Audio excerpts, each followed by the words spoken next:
Nous sommes à 2 jours des élections présidentielles. Certains me demandent encore quel sera mon vote dimanche. Je le redis, je voterai François Fillon. D'abord parce que je pense qu'il a la solidité et l'épaisseur pour être président de la République, et le contexte actuel montre à quel point cette solidité sera importante.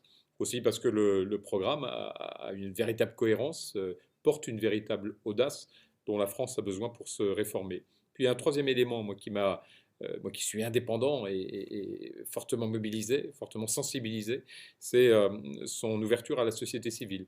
Parce que j'ai cette conviction que le renouveau politique passera par cette ouverture. Je crois qu'il l'a compris, à la fois en ouvrant l'élaboration de son programme à de nouveaux acteurs qui ont probablement donné à ce programme cette audace.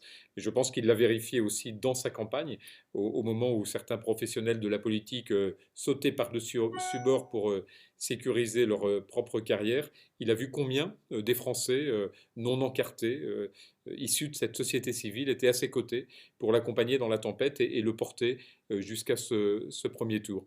Et c'est peut-être là que l'on devra tous être vigilants et en veillant à ce que demain, dans l'exercice de ses fonctions présidentielles, il garde cette ouverture à la société civile et que nous-mêmes, nous soyons à ses côtés pour accompagner son projet politique.